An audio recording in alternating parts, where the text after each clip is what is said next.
बिस्मिल्लाहिर्रहमानिर्रहीम। प्यारे भाई और बहनों, अस्सलाम वालेकुम वरहमतुल्लाहि वबरकातुहू। उम्मीद है कि आप सब खैरियत से होंगे। मैं हूं आपका मेज़बान हकीम शहबाज हुसैन नवान और आप इस वक्त देख रहे हैं नेचुरोपैथी पीके।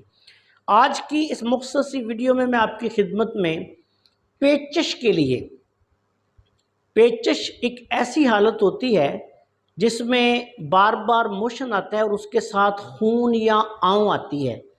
बड़ी ही तकलीफ़ दे और बड़ी ही परेशान कुन जो है वो अलामत होती है और अमूमी तौर पर ये गुद्दी तहरीक में या सुफरा की ज़्यादती की वजह से है पैदा होती है और बाज़ औक़ात तो ये कई कई दिन तक जो है वो मरीज़ के लिए अज़ाब बनी रहती है।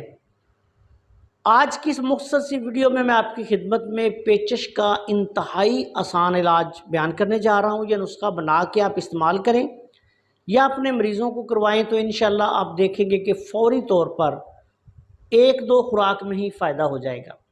इस नुस्खा में आपने सबसे पहले बैलगरी लेनी है। बैलगरी जो है ये पंसारी की दुकान से आम मिल जाती है। ये 50 ग्राम लेनी है और 50 ग्राम ही आपने दाना इलायची कलां यानी बड़ी इलायची का दाना लेना है।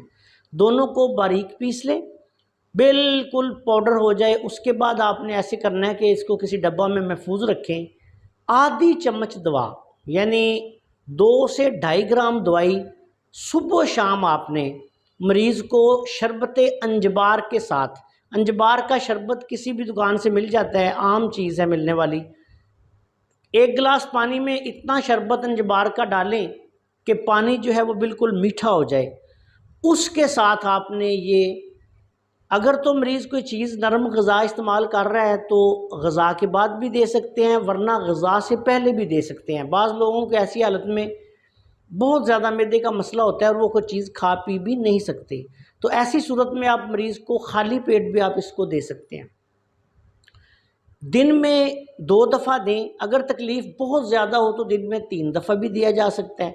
इंशाअल्लाह ताला आप देखेंगे कि सिर्फ़ 1 दिन में ही फ़ायदा होगा और 2-4 दिन इस्तेमाल करने से बिल्कुल मरीज़ जो है वो शफ़ायाब हो जाएगा। इलाज के दौरान कोशिश करें कि मरीज़ को नरम ग़िज़ा दें, मूंग की दाल की खिचड़ी वगैरह इस्तेमाल करवाएं। अगर अमरूद का सीज़न हो तो साफ़ सुथरा अमरूद अच्छी तरह धो के काट के उसको मरीज़ को खिलाएं। लेकिन याद रखें कि ऐसी सूरत में मरीज़ को कच्चा अमरूद आपने नहीं खिलाना।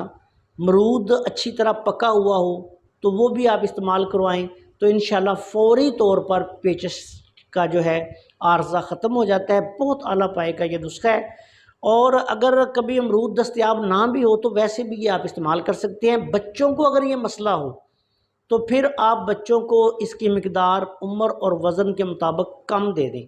बिल्कुल बेज़रर नुस्खा है। इंशाअल्लाह ताला जो भी इस्तेमाल करेगा फ़ायदा उठाएगा।